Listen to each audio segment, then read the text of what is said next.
That gives you credibility. And I think credibility is an important factor, particularly when you're looking to sell products that lots of people have got. What makes you different? Why are you better than the next guy? And particularly, you're building a community here within Manulife, and then you're building community outside of Manulife as well, which is where your business comes from fundamentally. What's up, ladies and gentlemen? You're now watching Kinetic Outcome, and we are with Jo Lodder. Yeah, nice to meet you, Hector. Ex-jockey. He's going to explain a little bit about that. That was a few years back, and he did come to Hong Kong and then fell in love with the property business. He's now a founder of a property business, and at the same time, he also has a charity and a couple of more other businesses, which he will probably introduce bit by bit as we unfold in this conversation. So, Jo, I leave the whole introduction up to you, and let's see where we can start with. Yeah, cool. Lovely to meet you, Hector. Thank you for having me on here. And in this amazing location in Manulife Tower. It's pretty cool here. As we were just talking about earlier, this is my, I think, 4th or 5th time here. Manulife are pretty good with the working with disability, the inclusion side of it, which the charity that we have called it was originally Run for Freedom, which was where I ran 5 trails and raised a load of money for that to help people with disabilities. So yeah, Manulife are great. I'm happy to be here. So yeah, my businesses, do you want to talk about them? Should I start? How do you want me to go? I guess before the business, probably let's go back to the part where you were still a jockey. Okay. How did that happen? Was that something you were pursuing or just happened? Yeah, so I was a professional jockey for 11 years. I rode mostly in the UK and then quite a lot in France, and I did a little bit in America as well. Professional jockey. I rode over 100 winners. Yeah, until unfortunately injury. I broke my back and had to give it up and start in the world of employment. Did you fall while riding? Yeah, it was. So what happened was I had a pretty bad fall. Didn't realise there was an issue. I could feel there was pain, and I didn't continue. I was stood down for that day, which means you weren't allowed to continue riding. I went and had a little bit of treatment. Didn't really realise there was anything serious. I came back and started riding out, which is where you go out in the mornings and ride the horses for training. And I knew there was something wrong. And I decided I'd better not continue. I'd better go and get some more treatment. So I went and had an MRI scan. And when they did the scan, they picked up a problem, which was I literally got a cracked spine all the way from mid down thing. And the doctor told me that if I was to ride again, it could break. I could be paralyzed, from it. So they took my license off me, so I wasn't allowed to ride anymore. But there's an interesting story that comes from this, that I was due to ride a horse called Mr. Socks, and because I'd broken my back, because I'd hurt my back, I wasn't able to do it. And my friend Richard Davis, he took over from the ride, and it's a really terrible story. The horse at the first, it hit the first, he hit the ground, the horse landed on top of him, and unfortunately it killed him. So there was, I had my career taken away from it, but then one of my good friends had his life taken away. So I think I came out of it. I was quite lucky. Very sad story. Was that like a super close friend? Yeah, I mean, we were jockeys together. I mean, there was only 250 jockeys riding, so you knew everybody really well. And he was from the same area as I'm from, and he knew his parents. Super nice guy, and I mean, the thing with racing is it was a very dangerous sport, but we're youngsters. We're just talking about being young, doing foolish things. But you're a youngster and you're riding. I'd go back and do it again. It was an amazing experience. I was very lucky to be a professional sportsman, even though it was only for 11 years. But I was very lucky to be able to do that and make a living from it. And it's built it's built a foundation for many things that I've been doing since. I mean, when I was riding in my day, nowadays everyone has agents, but in my day you didn't have an agent. You just have to get on the phone. So you'd ride out in the morning, then you go into the house, then you get on the phone to try and get your rides for the next day and the day after. You're phoning up all the trainers. So that was the start of cold calling. And so that was the first stage and then you go to the races and then you finish riding and then you go out and you go network with the trainers and the owners after the races. So you go and have some drinks at the owner's in the owner's bar, and you'd be networking. And so people would start getting to know who you are. And then you drive home, and then the next day the same thing would happen again. So it's continual, very, very early age. You're learning how to meet people, how to cold call sometimes. You're thinking, I want to be on that horse. You had to get on the phone. You had to go and ask. People don't come to you. And so it was a very good start for me in terms of the foundations for my sale. Show me a success. Every successful person, you'll see a salesman. So it was very good. It was very good groundwork for me. So at that point, you were the product, and you had to proactively call and say, "Hey, you need me."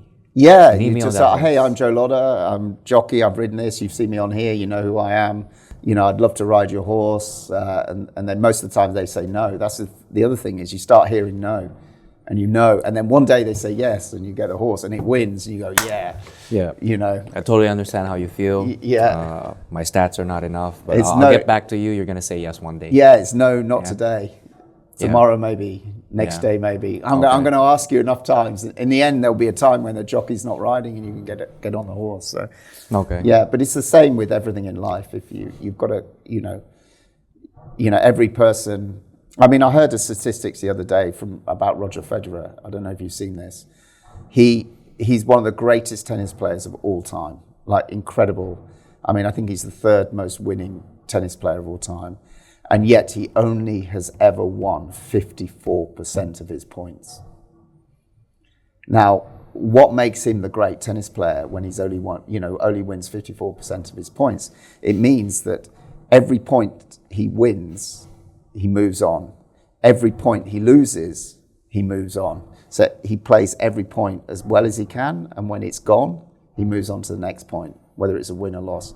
And he's nearly loses as many as he wins, doesn't he? So it just we're all so focused on success.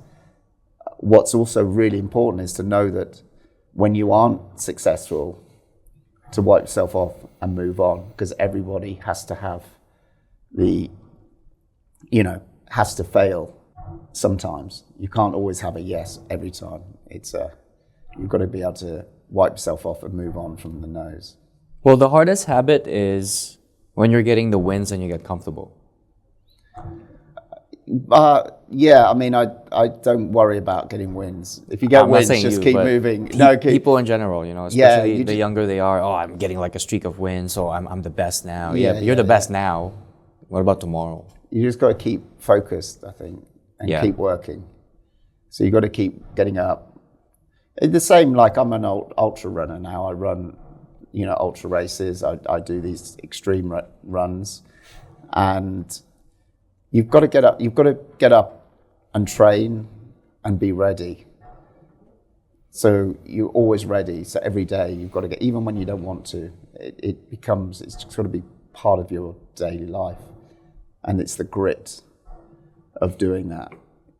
I mean, look at you. You're you're a pretty ripped guy. You haven't got that naturally. You've had to go to the gym quite regularly. For over a decade. Well, there you are, 10 years. Well done, man. And this is what I always tell everybody. When your mind says no, do it. Yeah, exactly. That's true. There are many days that I don't want to do it. Yeah. But I think if I don't do it, it's going to be worse though. But if if you don't do it, you've got to do it again twice the next day. Yeah. Either way, if I do stay fit though, like I feel good. My vocal projection sounds better. Like as of now in this video, right? Yeah. So I worked out yesterday and the day prior, and last week I ran. So combining all the workouts more consistently, you just have this certain level of frequency and drive and energy, which you cannot really sustain if you don't continuously work out. Yeah, it's true. Yeah. Actually, the other day, my son, who's sat at the end of the table, he's a fitness guy. You know, he's a bodybuilder, and he's been in Hong Kong with me, and he's been running with me a lot. And the other day, he was just going, I'm just not feeling quite right. And then he went and did a 3 hour workout. And he came back and I feel much better now. I feel like my brain, and he did a couple in a row. And he said, my brain's just back to normal now again. So it's true, you know, fitness and health is really important. And it gives you real clarity, and it's really helped me the last 4 years where I've transformed my life. You know, I used to be 88 kilos drinking, and I've stopped all of that, changed my diet. I'm now plant-based, and it's totally changed how I live my life day to day and how I work my business, and also what I want to do and what I want to achieve within business has totally changed in the last 4 years because of it, particularly in the last year, actually. Before we move forward to that, I just wanted to ask, the part where you fell off the horse, did you meet your wife at that time then you fell? No, not quite. I was married at the time. Yeah. Okay, you were already married. Was she walking and you got distracted? Yeah, I could have done, yeah. Okay, all right. Yeah, so since you already mentioned it anyway, you quit drinking, was it, right? So now you're alcohol-free for? 2.5 years now. 2.5 years. Yeah. So besides the drinking part, we'll highlight on changing the diet after that. But how did the drinking change? Well, I mean, when you stopped drinking, how did it change everything? Like in terms of how you felt, the way you think, or your life in general? Well, it gave me a lot more clarity. It took a while, because I'd been drinking for quite a long time. It took a while to sort of my body to adjust, probably 8 or 9 months. There are many different things. Your body becomes reliant on it.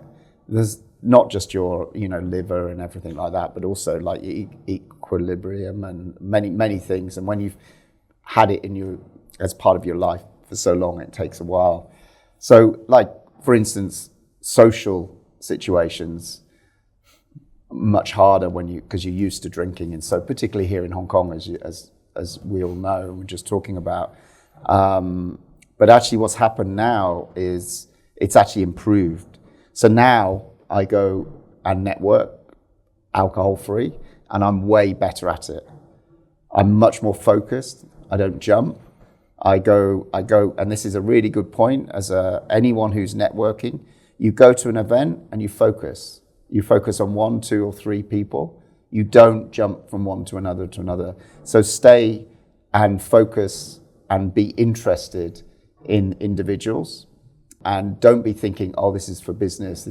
Just go there to be interested, and something will come from it. And whereas before, when I was drinking, I'd just jump and go from one person to another. And so that's been a big difference. One of the big tests was going to a wedding, going on a junk. Alcohol-free on a junk is something else. That's tough. But actually now I used to hate junks, and now I really enjoy them. So it's the opposite effect. So I really enjoy going on. I just was on one the other day, totally loved it. And just to the point where people were getting a little bit rowdy, and I just wasn't so interested. I just went off for a swim and then came back, and it was all good. So yeah, it took a little time, and weddings are hard, but not now. I've been to a few weddings, and it's been good. Going back to my family, because they all drink, and but that's all good now. So business-wise, it's really helped me. I'm much clearer. I get up early, don't have hangovers. I didn't really have hangovers before, but now I'm much more focused, really focused now. Yeah, I'm so happy that I did it. Very happy that I did it. Do you still drink in special occasions? No, don't touch it. Okay. But I don't... Not like drink. Like, I don't anything. Like, let's say... haven't had one drop, but I'm an extreme person. I do everything to extreme. I'm not saying everybody needs... I'm not suggesting to do that. Just for me, I had to do that. That's why. But I don't think there's any reason now for me to drink. I don't need it. I realize I don't need it. The only thing I'm curious about, like, let's say, like, your son's in the corner, right? Yeah. He's not married yet. So let's say he's gonna get married. Cheers to everybody. Just one shot or a small glass. So I've been in this situation. Will you? So the only time, well, I haven't. No, I don't. I don't think I need to. I was part of one of my best friends. It was his wedding, and I was part of the what do you call it? The groom, best man, yeah, kind of thing. And I was sat next to him at the table, and then the cheers thing came round, and they brought champagne round for everybody. And my friend literally took the glasses away, told them not to give me any. And I was going to, because I felt, like you said, I should do it. But actually, what ended up happening, my friend, because he's my good friend, he took it away, so I didn't have to. And you don't need to. It didn't affect his experience. You know, obviously it didn't. So, yeah, I don't need to. Okay. And I don't think I will. I mean, if I have to, I suppose I would, but I don't think I do. Whatever you said was true, though, because when I network nowadays as well, I do lime soda. Yeah. And people, it's nice, people don't know I'm not drinking anyway. Yeah, because they think it's a gin and tonic. And everyone that I meet, 80% of the names are stuck in my head.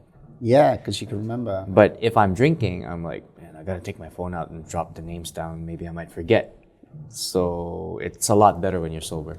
I think the other thing is not to worry when you're at a networking thing.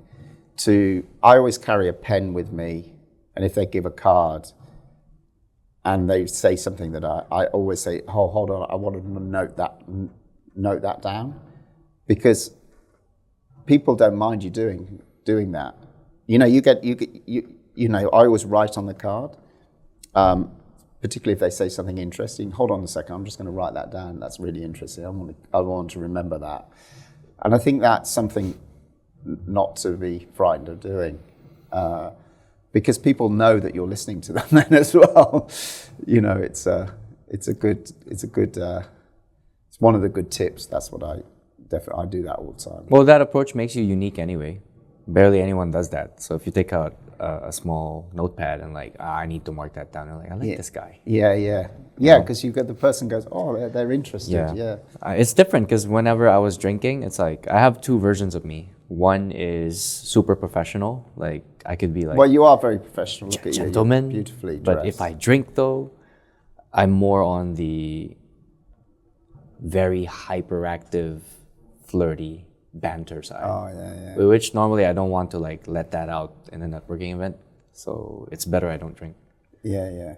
You can see that when you go to some of these things. I've had for sure been propositioned. I remember going to one networking and I met this Japanese Chinese woman, and she was beautifully dressed, very small, dainty, very beautifully dressed, immaculate. And then she invited me for tea the next day. So I met her for tea, and immediately she propositioned me, like literally almost like totally propositioned. I said, oh, listen, I'm not interested in any relationship.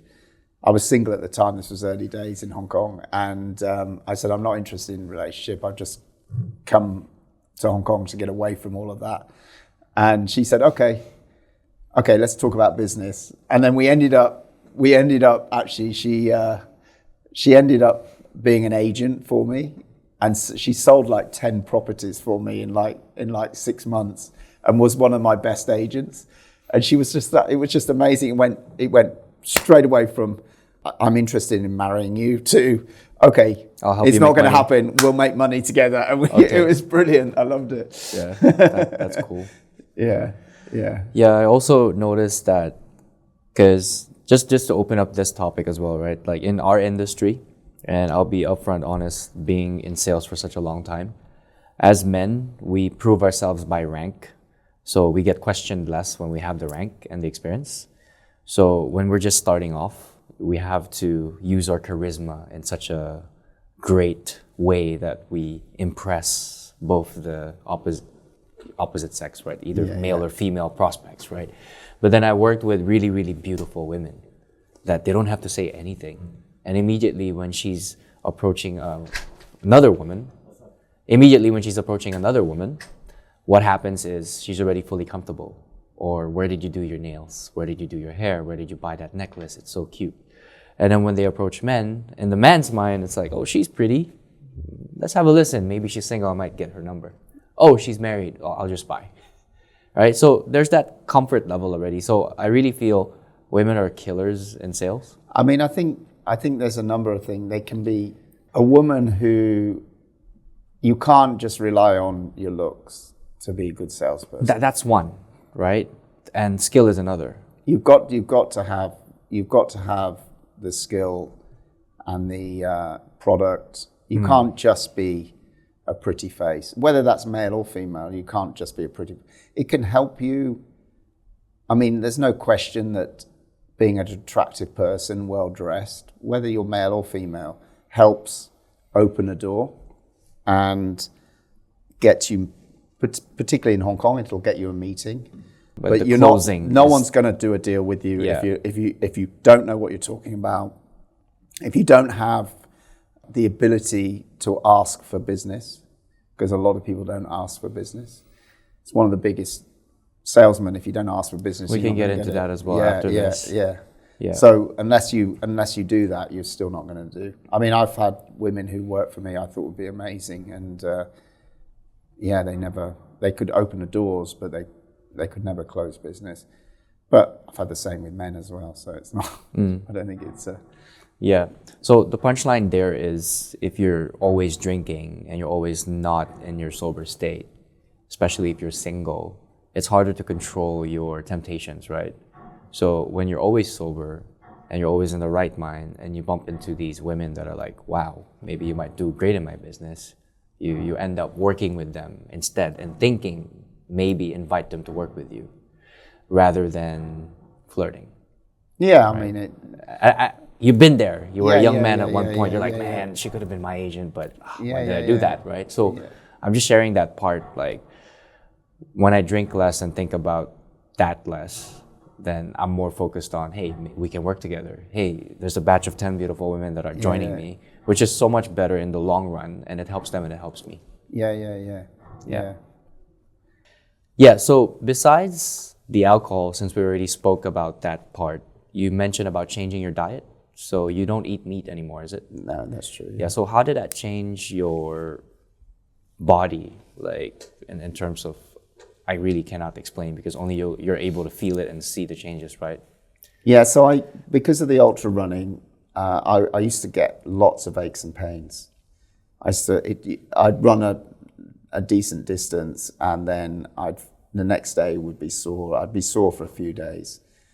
And I can't remember where, but I was reading somewhere about going plant-based really helped with this. And so one day I just said to my wife, I'm going plant-based. And she said, when? Next week? I said, no, now. And actually she didn't speak to me for like 4 days. And it was for a long, long time, I didn't find out why. She just bought a load of bacon for me. And she was like, who's going to eat this bacon? Because my wife's Muslim. So she got all this bacon, and I was like, she was really cross with me. But anyway, I decided I went plant-based. This was about 3 years ago. And yeah, it's really helped me with my body, particularly for the running. My recovery is insanely quick. You know, I literally know that if I go to sleep and wake the next day, I feel good, and it allows me to train more. Yeah, I mean, it's not. I mean, I'm not saying everyone should do. I do this solely because it is, I think, better for me, and you know, obviously there are a lot of studies that are out there showing that it's better, particularly as you get older. You know, for heart issues and things like that. So it's worth, I mean, you came to a seminar that I was talking at, and one of the guys who was on that, who was a very fit cyclist, wasn't he? Do you remember? And he, at like 45, one of his friends dropped down dead of a heart attack.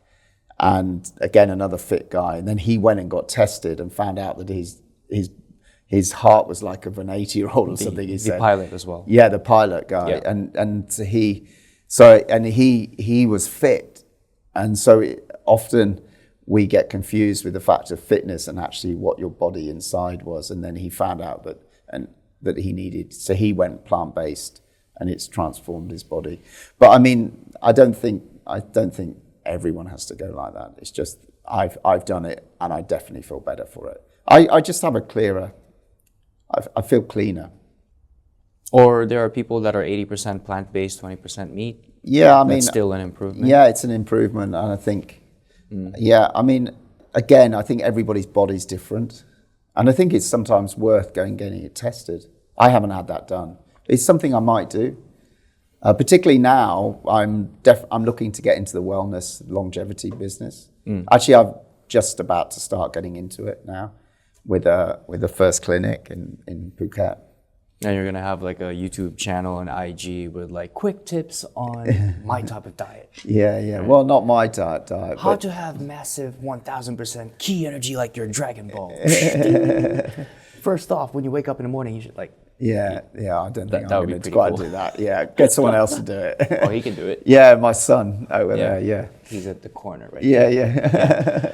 Cool. And then the next one is we were talking about no matter how handsome and charismatic you are, or beautiful, charismatic, you can get yourself at the door, but you can't close. Like, besides that, also asking for business. So how would you explain the two with your experience on being effective on both ends? As in for asking for business? Asking for business and also getting yourself in Through front the of door. through the door, and why people can't convert, or if you're not asking for business, how will that affect you, and how to ask for business? I mean, I think one of the things that, just going back even starting, so one of the things that is important is to build your community. This is what we're doing here. You're helping build your community. So you need to build a community, give that community value, and you build a community around whatever you're looking to, how you're looking to promote yourself as an individual. And so part of that would obviously be your business and the products that you're looking to do. So if you're building a business and you're sharing value to that community, you're already got your toe halfway through the door, because people are already looking at you.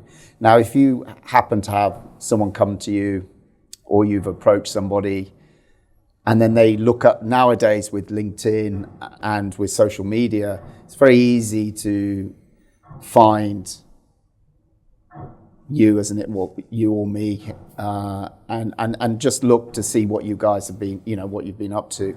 And so I think that's important. So that gives you credibility. And I think credibility is an important factor, particularly when you're looking to sell products that lots of people have got. What makes you different? Why are you better than the next guy? And particularly, you're building a community here within Manulife, and then you're building community outside of Manulife as well, which is where your business comes from fundamentally. I want to clear that out as well. So Manulife is Manulife. We are just partners. Yeah. So in a way, I don't work for them. I work with them. No, but I said, you're building community within Manulife. In terms of clients that believe in the brand, I guess. Yeah. The ones that I sign up. But I'm talking about the guys that I met before. There's a community there that with you guys together. Corporate, yeah. Yeah, because agency side is also different. Because we have these rules, right? Like you cannot tell people that you're an employee, which we are not. Or we cannot use the Manulife brand, but we can mention we are part of the brand. Okay. Yeah, okay. Just clearing that up. All right. Okay. Okay. But however it Manulife works, I'm not going to dwell on Manulife. They have been creating communities in different areas. Yeah. I mean, okay. I'm just talking about from your perspective, but you're building this community, and so when you go out and you're going out, then you're meeting people, like you network, you use LinkedIn, you go and then what you're doing is you're going, hey, I'm Hector, I'm a good guy, look at what I do, I'm here to help you. So you're not being like like everybody else. Yeah, not being like everybody else. I sell these products. Here's my card. Yeah, Have you bought insurance? And you're not going around 1,000 cards handing out. You're saying, you know, I'm into fitness. You know, I'm into podcasting. I do all these different things. So that's what makes you stand out as a person and a guy that someone can trust. You've also been around, although you're young. When I say around, you stayed around.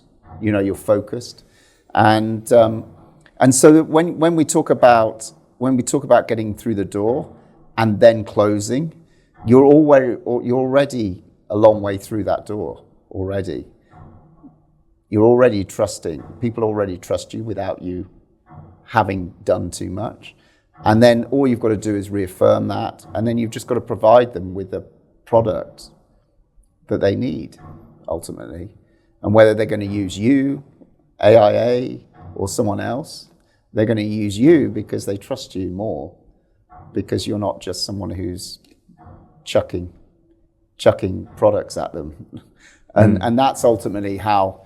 And that's how you're building your side, you're doing well with it. And then along those lines, you've got to show and you've got to listen to the person. Listening is really important. So when you spend time and you have your coffee with your prospect, you're sitting down and you're listening to what they need. And you're asking questions. You listen to what they need, and then you ask more questions. And then at that point, you go, I know what will work for them. And at that point, you go, how about this? And you know, you're fundamentally... Because you're doing that, you're going down the line. And so it becomes, and then it's if I can provide this for you, would you be happy with that? Yeah, that's exactly what I want. And then you go, well, here you are. And they go, and you go, okay, so I've provided it for you.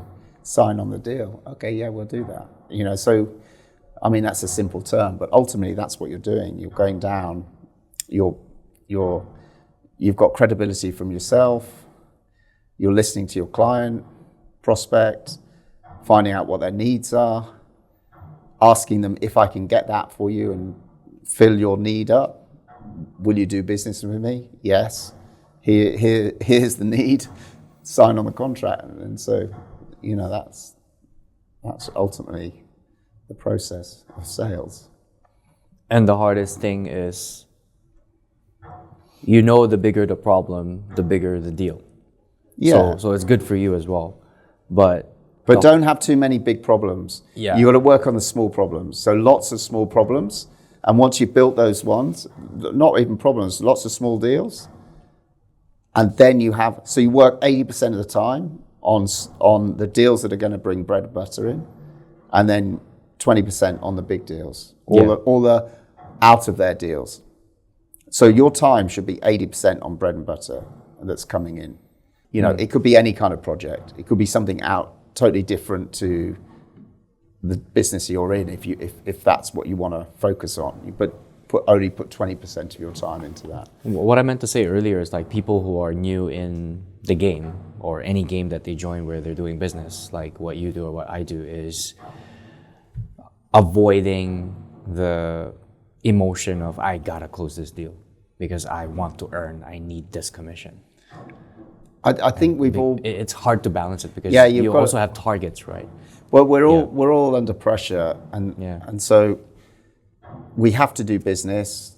We've got to feed the family. You've got to pressure, particularly in an environment like you're in, where you've got targets you've got to hit, and so. But it's all about preparation and getting up and doing. You know, making those phone calls. You know, problem is this day and age, people don't make they don't phone. They're all too much on the WhatsApp. They do too much. That's why. You've got to get on the call. Just make a phone call. When my agents say, "Oh, the client's not replying," I'm like, "Did you call them? Did you call?" Like, no, a message, like free time. Yeah. Like, you don't call. Call first. Yeah. Call first. Maybe they might answer. Yeah. You know? And if they don't, message. Then message. And then call again. Yeah. Say, sorry, I missed your call. When is a good time to call? Or, sorry, you couldn't answer. I'll call you at 10 o'clock. Or, you know, so yeah, you've got to. People don't make the calls so often. And the thing with WhatsApp now, you know who the person is.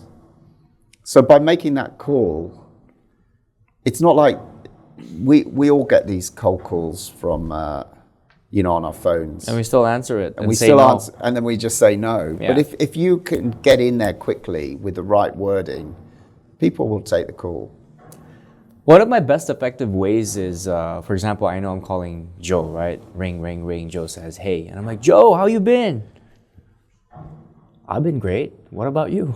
Yeah, but you don't know me, right? It's a start, isn't it? I'm like, I've been awesome. Listen, Joe, I actually just called you because I saw your profile. You don't know me, but I come from this company. Yeah. Just give me a minute of your time. I just wanted to explain something to you really quick, and if it makes sense, then we can move forward. Okay, sound good? Yeah. Like that's in a way the simplest way to put it. The thing with working with Manulife, it's got a big name, so you use that name. But if you're not working for a big company, then don't use the company name because it wastes time. A company like this, it's a pull, but if you like, for instance, no one knows my company, so I wouldn't, unless they've been online with me. Person walking down the street won't know what J&W is or Jo Unless Lodder you say is. New World Development. Yeah, they're like, New okay, World I get it. Development. Yeah, so that's a whole different. So you got to get straight to the point and get them responding to you, just like you just did. But using Manulife is great. There's so many techniques. It's so fun. Insurance is a little different. Like I used to be in the travel industry. Then we work with agents of different companies. So what were you doing there? We were the operator. Like let's say you're the travel agent. Hey Hector, I got Apple company. We have 100 packs. And we would love to go to Europe. Can you quote us an itinerary? You're competing with another 8 competitors. If you have the best one, then we'll probably go with you, but let's see.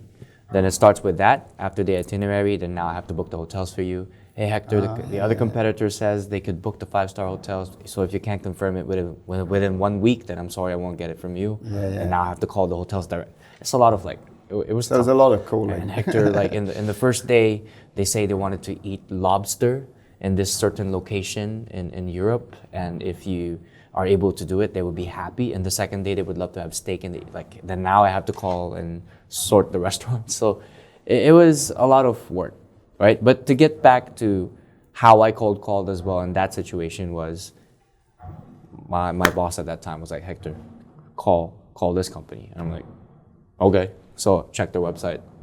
Cool. So I call and I'm like, so ABC company, right? So, hey, hi, this is ABC company, right? They're like, yeah, reception. So you got to go through the gatekeeper. Yeah, I was just wondering, is Joe still there? Sorry, we don't have a Joe here. Oh, okay, because I actually just started working for the company that I'm working with now. We are one of the top travel agency providers, 𝗀𝗨 Group travel experts at that time, right? And I was wondering if I could speak to the manager because prior, the system name was Joe, and I believe we worked with Joe before. So who's the manager now? Oh, it's Jackie. Okay, can I speak to Jackie, please? So in a way, I just slightly bullshitted. BS, but I get the deal, and I get to quote them, and we get to work with them. Yeah. Well, that's all that matters, isn't it? Yeah. So it's always getting through the reception. Yeah. And even when I'm looking for a job, I send the applications at 7 a.m. in the morning. So I'm on top of the page. And then I know the HR's name is Charlotte. So I just call the reception. Hey, I'd like to speak to Charlotte, please. Please, do you know Charlotte? Yeah. We're working on the application for the role that she posted online. But actually, we're not. Oh, I see. And then when Charlotte gets on the phone, hi, Charlotte. My name's Hector. Oh, who are you? Oh, I'm one of your applicants. I'm actually on top of your email. I just sent my application 7 a.m. this morning. Can you please have a look in your email and just confirm to me if you received it? Yeah, and she's like, yeah, I got your email. Yeah, so when do you think I can come in for an interview? So that actually works.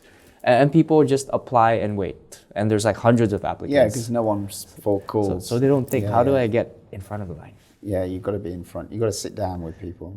Yeah. Yeah, cool. Good on you. Good on you. Good conversation. Yeah. And now to move on to the property side, right?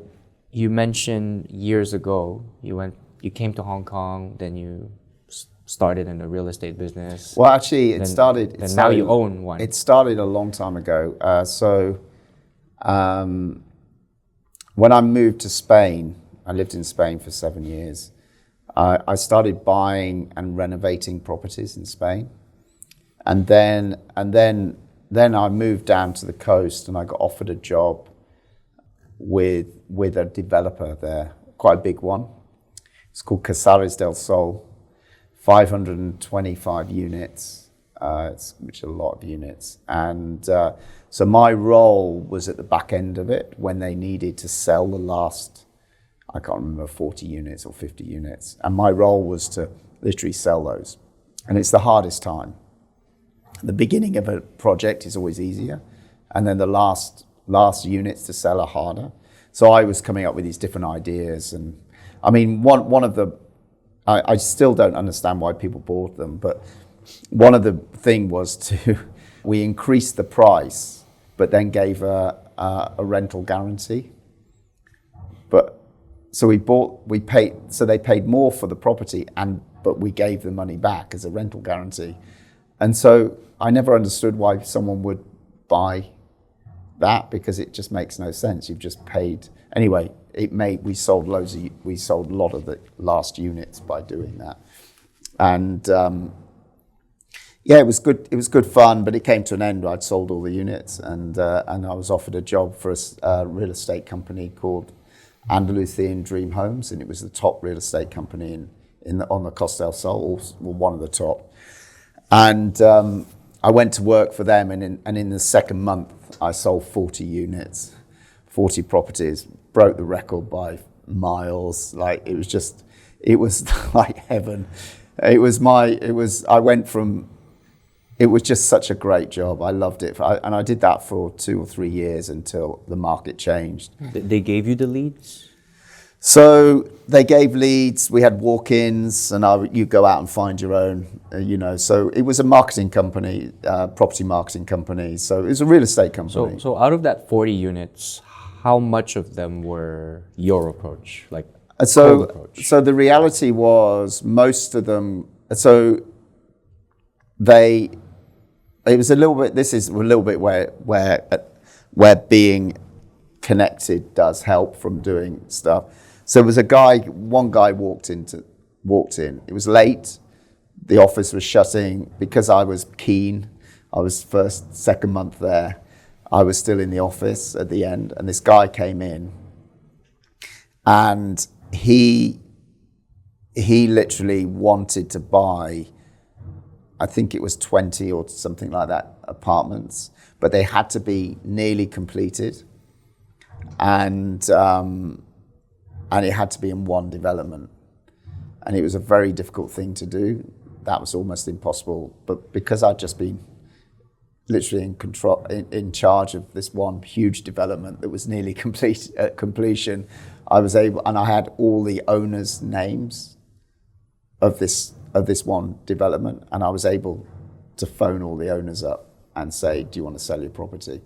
So I was able to produce 20 units where no one else could produce 20 units, just because of my association with the developer before. So there's a bit of luck involved in that. But yeah, so and most of the leads were coming. They generated the leads. They had a marketing side to the business that generated leads, and then it was our job to pick the client up. We used to go around, and it's the same thing with all sales, is that you've got to focus on your sales, and you've got to have a sizzle tour, as I call it, where you're selling the dream of what the product is going to give for you. It's not the product you're selling. It's the why that you're selling, or the purpose.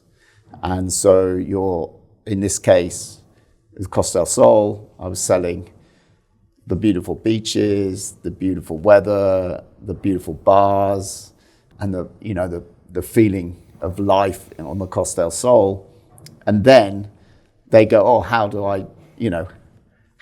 can I have this? Oh, buy a property. And that's literally how I did it. And so there was one time I sat down with this sales director, and he said, how do you think you're doing? And I said, oh, I think I'm doing pretty good. I knew I was doing pretty good. And he said, you've sold more properties on your own than the whole of the company put together. And I mean, I was just saying earlier, I did have a strategy, particularly when the market started changing. I sold units that were completed. So people always bought a property, not off-plan. Off-plan is when it's pre-built. And a lot of other people sold those. So they would sell like the dream. Whereas I would go, here you are. But what I would do is get a really good deal for them. So I would go to the developer. I would go to the developer before I had the clients there. I'd go to them and say, look, how many units you got left here? Oh, we got 20 left. Do you want to sell these 20?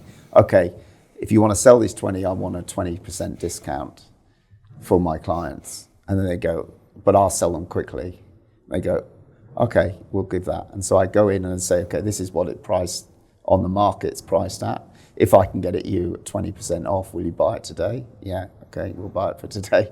There you are. And but I'd it was always, I'd sat down for 2 hours prior, before we even left the office. I'd have qualified them, and then I'd go and sell the dream, sell the area, sell everything, and how beautiful it was. It's not really selling, it's just, you're doing. And these guys are wanting to have a house in Spain. And then I just find them a house with the best deal. And I'd already done that with the developer. So when I'm talking about, people used to go to me, how can you sell so many properties? The work I did before even showing the client a property was huge. I'd gone in already negotiated deals. The deal was negotiated before I even brought the client there. So that's how I did so well in Spain. I did it then, when the market changed, I just went up.